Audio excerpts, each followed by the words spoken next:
शहर के बाहरी इलाके में बसी एक पुरानी कॉलोनी थी, श्याम विहार। वहां की सबसे जानी मानी चीज थी एक जर्जर हवेली, जिसे लोग चित्रकारों का घर कहते थे। कहा जाता था कि इस घर में कभी एक महान चित्रकार शरण्य मेहता रहा करते थे। 30 साल पहले वे रहस्यमयी तरीके से गायब हो गए और तब से यह घर सूना पड़ा है। कॉलोनी के बच्चे इसे भूतिया जगह समझते थे, लेकिन 15 साल का आरव एक बेहद शांत, समझदार लेकिन जिज्ञासु लड़का इन कहानियों को सिर्फ अफवाहें मानता था। आरव का सपना था कि वह एक दिन बड़ा कलाकार बने। उसके पिता एक रिक्शा चलाते थे और माँ घरों में काम करती थी।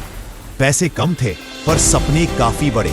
पर सबसे बड़ी बात, आरव मेहनती था और अपनी गरीबी को कभी बाधा नहीं बनने देता था। एक दिन स्कूल से लौटते समय आरव उस पुरानी हवेली के सामने से गुजर रहा था। फाटक जंग लगा था और हवा के साथ चीखते हुए हिल रहा था। तभी अचानक उसे जमीन पर एक पुरानी, थोड़ी फटी हुई कागज की शीट दिखाई दी। उसने उसे उठाया। उस पर किसी बुजुर्ग आदमी की बनाई हुई स्केच थी। नीचे एक लाइन लिखी थी, अगर अपने सपने के लिए सच्चे हो तो इस चित्र को पूरा करने की कोशिश करो। शेह में आरव का दिल धड़क उठा। क्या यह शरण्य मेहता के शुरुआती स्केच में से एक है? क्या किसी ने यहां गिराया, या यह जानबूझकर मेरे लिए था? वह उलझा हुआ था, पर उसकी आंखें उस अधूरे चेहरे पर अटक गईं। आधा चेहरा बारीकी से बना था और आधा बिल्कुल खाली। उसने सोचा, अगर मैं इसे पूरा कर दूं तो? उस रात उसने अपनी पुरानी पेंसिलों से वह स्केच पूरा किया। लेकिन अजीब बात, जिस हिस्से को वह जितनी अच्छी तरह बनाता, उसे लगता वह गलत है, मानो वह चेहरा किसी और जैसा होना चाहता था। आरव को समझ नहीं आया, यह तस्वीर है किसकी? अगले दिन वह पूरा किया हुआ स्केच लेकर दोबारा हवेली के सामने पहुंचा।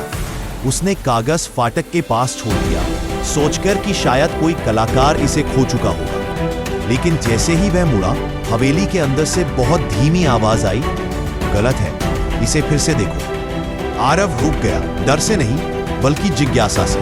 वह धीरे धीरे फाटक धकेलते हुए अंदर गया। पुराने पत्तों की गंध, टूटे हुए लकड़ी के फर्श और हर तरफ धूल। हवेली बिल्कुल वैसी ही थी जैसे अफवाहों में बताया जाता था। एक बड़ा हॉल था और उस हॉल की दीवारों पर पुरानी पेंटिंग्स टंगी थीं। सबकी आंखें जैसे उसे देख रही हो। उसी समय एक बूढ़ा आदमी, सफेद बाल, पतली दाढ़ी और हाथ में तेलीय रंगों की महक, उसके सामने आ खड़ा हुआ। स्केच तुमने पूरा किया? आवाज शांत थी पर आंखों में एक अनोखा दर्द था।